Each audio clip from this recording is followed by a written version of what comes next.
बिस्मिल्लाहिर्रहमानिर्रहीम। मैं हूं अनवार अब्बासी और आप देख रहे हैं मेरा यूट्यूब और फेसबुक चैनल। आज की एक ख़बर जो सबसे बड़ी ख़बर है मेरे लिए, एक मुहिब वतन पाकिस्तानी के लिए, एक आम पाकिस्तानी के लिए, वो ये कि वज़ीर-ए-आज़म मियाँ शहबाज शरीफ के बेटे सुलेमान शहबाज 11 दिसंबर को वापस पाकिस्तान आ रहे हैं।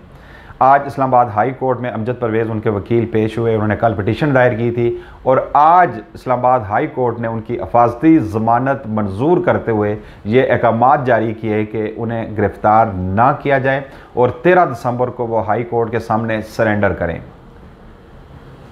हम सुलेमान शहबाज पर मनी लॉन्ड्रिंग और पब्लिक ऑफिस के गलत इस्तेमाल पर मुकदमात दर्ज थे और वो 27 जुलाई 2018 से बरतानिया में मुकीम है और इन्हीं अदालतों ने उन्हें इश्तिहारी करार दिया था। अब 4 साल बाद वो दोबारा वापस आ रहे हैं। वो यकीनन आपने एक पंजाबी गीत सुना होगा कि मेरा ढोल बना कोतवाल कि अब डर काहे का। इसी तरह मेरा बाप बना वज़ीर-ए-आज़म तो अब डर काहे का। अदालतें अपनी, तहकीकाती अदारे अपने, तमाम सिस्टम अपना। अब किसकी मजाल है जो शहबाज शरीफ को गिरफ़्तार करेगा और किस इन्वेस्टिगेटर की या प्रोसिक्यूटर की मजाल है कि सुलेमान शहबाज के ख़िलाफ़ वहाँ पर अदालत में जाकर सबूत पेश करेगा। डॉक्टर रिजवान ने किए थे ना, उसका जो अंजाम हुआ आपने देख लिया। मकसूद चपड़ासी के साथ जो कुछ हुआ आपने देख लिया। दीगर जो प्रोसिक्यूटर्स थे FIA के, नैब के, उनके साथ जो कुछ होता रहा उन्होंने देख लिया। भाई पूरा सिस्टम इनका, पूरा मुल्क इनका, चाहे जैसे करें, जो इन्हें कोई रोक सकता है भला। और ये this is the golden period उन तमाम इश्तिहारियों के लिए कि वापस आएँ और आकर एंजॉय करें यहाँ पर हुकूमत। चूँकि मैं आपको यहाँ पे ये भी बताता चलूँ कि 11 दिसंबर को जब वापस आएंगे, चूँकि वो अपनी फैमिली के हमरा जद्दा पहुँच चुके हैं, वहाँ पे उम्रा अदायगी होगी। उम्रा अदायगी करने के बाद नए सिरे से तवाना होने के बाद आएंगे। जो रही सही कसर है, अब चूँकि ज़र मुबादला के ज़खायर तकरीबन 6.5 बिलियन टोटल रह गए हैं, डॉलर टोटल रह गए हैं, तो अब वो रही सही कसर इन्हें निकालनी है। उसके बाद फिर इलेक्शन अनाउंसड होने हैं, फिर लोगों ने भाग जाना है और फिर ये कौम भुगतेगी, फिर मुश्किल फ़ैसले होंगे, फिर अवाम भुगतेंगे, फिर आयल की कीमतों में दुगना इजाफा किया जाएगा, रोज़मर्रा अशिया ज़रूरिया की कीमतों में इजाफा किया जाएगा, आम आदमी भूख अफलास से मरेगा। इन्हें क्या है, इनका तो ये मुल्क ही नहीं है। यहाँ तो ये दिहाड़ी लगाने के लिए आते हैं, सिर्फ लूटने के लिए आते हैं। ये मुल्क इनका नहीं, इनका मुल्क तो बरतानिया है। पूरी फैमिली वहाँ पे जाके बैठ जाती है, सिर्फ यहाँ पर इस मुल्क को लूटने के लिए आते हैं। अच्छा, खबर ये भी है कि साइबेरिया, जब मियाँ शहबाज शरीफ तुर्की के दौरे पे पहली दफ़ा गए थे तो वहाँ पर सुलेमान शहबाज भी आए थे। वहाँ पे साइबेरियन एक कंपनी से इन्होंने वहाँ पे एक मुआहदा किया था सोलर एनर्जी के हवाले से। और आपको याद होगा कि गुज़श्ता 2 माह पहले इस हुकूमत ने कैंपेन भी चलाई थी कि तमाम जो एनर्जी सोर्सेज हैं वो सोलर पे मुंतकिल किए जाएँ।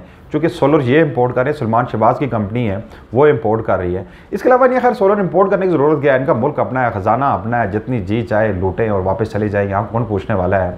ये अदालतें भी इनकी हैं, ये तहकीकाती इदारे भी इनके हैं, नैब भी इनकी है, FIA इनकी, कौन ठोकेगा भाई। जो जितना कुछ हो सकता है ना समेटना है, समेट लो। ये 2-3 माह हैं, समेट के वापस चले जाओ। फिर आपने कौन सा वापस इस मुल्क में आना है। और जिस तरह मियाँ नवाज शरीफ के बेटे कहते हैं, भाई हमारा तो मुल्क ही पाकिस्तान है, पाकिस्तानी शहरी ही नहीं है, हमें पाकिस्तानी अदालतें क्यों तलब करेंगी वहाँ पर। इसी तरह सुलेमान शहबाज साहब आ रहे हैं और हमारे कुछ बेकारी, ग़ुलाम बेकारी जो फूलों की पत्तियाँ लेकर, हार लेकर एयरपोर्ट पर जाएंगे, इस्तकबाल करेंगे। एक मफरूर इश्तिहारी वापस आ रहा है जो इस मुल्क के गरीब अवाम के अरबों रुपए लूट कर 4 साल बरतानिया में बैठा रहा और आज वापस आ रहा है। चूँकि NRO-2 का उससे मुस्तफ़ीद होने के लिए आ रहे हैं। चूँकि ये अब तो इमरान खान की बात बिल्कुल वाज़े होगी कि NRO-2 दिया गया और ये तमाम जितने भी सियासी हैं, जो मौजूदा PDM के जो वज़रा हैं, बाकी जो दीगर पॉलिटिकल पार्टीज़ के जो PDM का हिस्सा है, उनके जो जितने भी रहनुमा थे जिन पर नैब केसेस थे, मुख्तलिफ जो केसेस थे, वो सारे के सारे वो ख़त्म कर दिए गए हैं। अब कुछ भी बचा नहीं बाकी। अब एक रह गया है, बड़े बहू जी का आमद के मुंतज़र है, उनके लिए भी राह हमवार की जा रही है।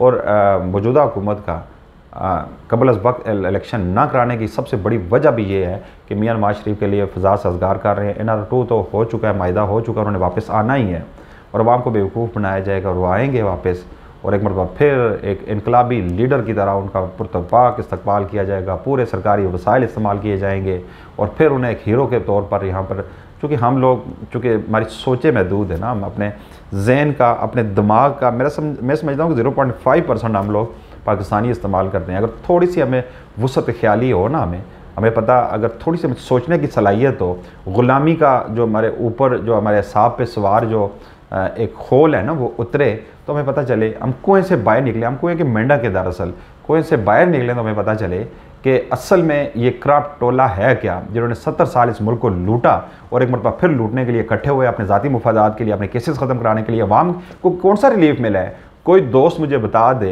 कि मौजूदा हुकूमत ने इक़्तिदार में आकर जो पहले लॉन्ग मार्च किया करते, एक बिलावल भुट्टो ज़रदारी, एक हमजा शहबाज, एक मरियम नवाज़, और क्या क्या दावे किया करते थे, यही वज़रा बैठ कर प्रेस कॉन्फ्रेंस किया करते थे, दावे किया करते थे। और इमरान खान ने तो इस मुल्क की मईशत का बेड़ा गर्क कर दिया। इन्होंने आके क्या किया? इन्होंने तो मुल्क को डिफ़ॉल्ट कर दिया। आलमोस्ट आपका मुल्क डिफ़ॉल्ट हो चुका है पाकिस्तानियों। अब ये अल्फाज का हेर फेर है, अदाद शुमार, जाली अदाद शुमार ये पेश करे, ऐसा नहीं है। मुल्क डिफ़ॉल्ट दरअसल कर चुका है। आपके ज़र मुबादा के ज़खायर जो मुबैना तौर पर वो 6.5 बिलियन डॉलर रह गए, तो ये एक डिफ़ॉल्ट रिस्क जो है आपका 83% तक बढ़ चुका है। तो अब रह क्या गया है? इन्होंने छोड़ा क्या है इस मुल्क में?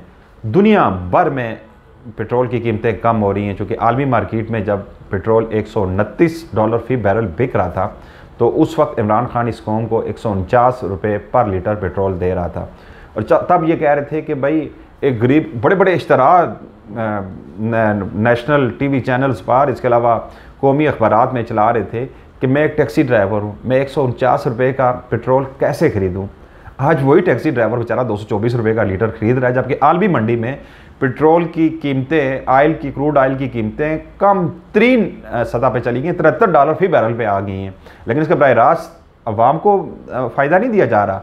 ये वही जो बाबू साहब बैठे हैं, बड़े बाबू जी लंदन में बैठे हैं, और ज़रदारी के को फ़ायदा दिया जाएगा, आले ज़रदारी को फ़ायदा दिया जाएगा, आले शरीफ को फ़ायदा दिया जाएगा, और दीगर जितनी पोलिटिकल पार्टी जो साथ इन्होंने एल्फी लगा के जोड़ रखे हैं ना अपने वफाद। मौलाना फजल रहमान के कल स्टेटमेंट हम सोनी बलूचिस्तान में वो कह रहे हैं जी अब सोच रहे हैं, कानून साजी की जा रही है, कोई आइन में कुछ तरमीम करके 1 साल इस मौजूदा हुकूमत की मुद्दत बढ़ाई जा सकती है, इस बारे में सोचा जा रहा है। हाँ भाई मौलाना साहब, आपको क्या है? कल तो आप कह रहे थे जी इमरान ने महंगाई कर दी, एक लफ्ज़ भी आपने बोला मौलाना साहब आपने कि इस मुल्क में अवाम किस तरह गुजर बसर कर रहे हैं, मुल्क में महंगाई का आलम क्या है, अवाम महंगाई में चक्की में पिस रहे हैं, मुल्क में लाकानूनियत इंतहा को पहुँच चुकी है, इंसानी हकूक़ को पमाल किया जा रहा है, सहाफ़ियों को, सियासतदानों को निशाना, आज़म स्वाति 74 साल का बूढ़ा शख्स, उससे बदतरीन इंतकाम का निशाना बनाया जा रहा है। आपकी PDM की हुकूमत की जानब से बनाया जा रहा है ना।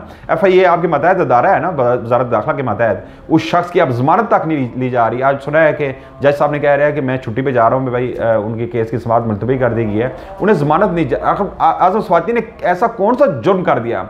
मंजूर पश्तीन से भी बड़ा उसने जुर्म किया है, मोहसिन डावर से भी बड़ा, अली वजीर से भी बड़ा जुर्म उसने किया है। ये लोग तो स्टेट के खिलाफ खड़े रहे, जो फॉरेन जो एलिमेंट्स थे, एंटी स्टेट एलिमेंट्स थे, उनके एहलकार बनकर इस रियासत के खिलाफ ये बात करते रहे। उन्हें तो आज आपने वजारतें देकर पार्लियामेंट में बिठा रखा है। और एक शख्स जिसने सिर्फ इतना गिला किया, ट्वीट कर दिया, चूँकि आपके फंडामेंटल राइट्स में ये आता है कि आपको आज़ादी इज़हार राय होनी चाहिए, उसने ट्वीट किया, उसको आपने बदतरीन निशाना बनाया, उसकी नंगी गंदी वीडियोज़ बनाकर उसकी जवान बेटी को आपने भेजी। ये कोई इंतहा होती है मौलाना फजल रहमान साहब? कोई थोड़ी शर्म करें आप इसकी मदद में तो सी का कह रहे हैं, जबकि मुल्क अवाम बेबसी का ये आलम है कि रोज़ रोज़ महंगाई बढ़ती जा रही है, मुल्क डिफ़ॉल्ट करने जा रहा है। जब मुल्क डिफ़ॉल्ट कर गया तो ये जो इशराफिया जो बैठी है इस वक्त, जो लूट कर रही है, लूट मार कर रही है इस मुल्क के लिए, वो तो भाग जाएंगे। उन्हें क्या है?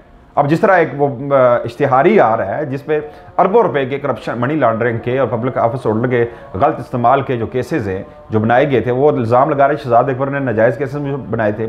अब तो कोई भी मुजरम जो अपनी जुर्म को तो तस्लीम ही नहीं करता, अब उसे यकीनन इस्लामाबाद हाई कोर्ट से उसे रिलीफ मिल जाएगा और फिर नए सिरे से ये दोनों हाथों से लूटेंगे। बाप वज़ीर-ए-आज़म है, फिर से बैठ जाएंगे, फिर लूट मार का एक बाज़ार गर्म होगा और फिर लूट मार करने के बाद ये लोग फिर वापस बरतानिया चले जाएंगे और पिसेगी तो ये गरीब अवाम पिसेगी।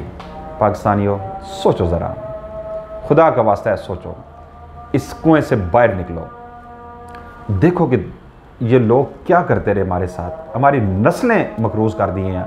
आज मुल्क बदतरीन माशी सूरत हाल में मुब्तला है। आम जो एक मज़दूर है वो 2 वक्त की रोटी को तरस रहा है, और ये क्या है कि अपने केसेस ख़त्म करा रहे हैं, अपनी तिजोरियाँ भर रहे हैं, और कल भुगतना पड़ेगा हम लोगों को। ये सारे भाग जाएंगे, ये सारे NRO2 लेकर सिर्फ बुग़्ज़ इमरान में यहाँ पे ताकतवर जो इदारे हैं उन्होंने भी सारों ने मिलकर इमरान को गिराना था, सिर्फ इमरान को गिराना था, मुल्क को बचाना नहीं था। ये इन्होंने मुश्किल फ़ैसले अवाम के लिए नहीं कर रहे, अपने केसेस ख़त्म करने के लिए कर रहे हैं। मुश्किल फ़ैसले करके इस महंगाई की, इस तंगदस्ती की, इस गुर्बत की चक्की में अवाम पिस रही है, जबकि ये अपने केसेस ख़त्म कराने के बाद NRO2 जब मुकम्मल होगा तो ये जनरल इलेक्शन में जाएंगे। अगर जीत गए तो ठीक है, फिर आके दोनों हाथों से लूटेंगे। अगर हार गए तो ये सारे भाग जाएंगे, मुल्क से भाग जाएंगे, और फिर जो मुल्क की बदहाली है उसका बरह रास्त असर एक आम शहरी पे पड़ेगा, आम पाकिस्तानी पे पड़ेगा। भुगतना हमने है, खुदा का वास्ता है सोचें। अब इस ग़ुलामी के खोल को उतारें, ग़ुलामी की ज़ंजीरें फेंकें। कम अज़ कम आप इतना तो कह सकते हैं, सोशल मीडिया पर ये जाकर इन लोगों का एहतसाब कर सकते हैं। कम अज़ कम इनकी झूठी अंधी तकलीद ना करें, इनको समझें कि इन्होंने इस मुल्क को किस तरह लूटा, और आज एक और इश्तिहारी वापस आ रहा है और उसे प्रोटोकॉल के साथ आप यहाँ पे लाएंगे। मैं बस इतना ही कहूँगा, और चलते चलते मैं आपसे रिक्वेस्ट करूँगा कि अगर हो सके तो मेरा YouTube चैनल सब्सक्राइब कर दीजिएगा। आपका बहुत मशकूर होऊंगा। अल्लाह हाफ़िज़।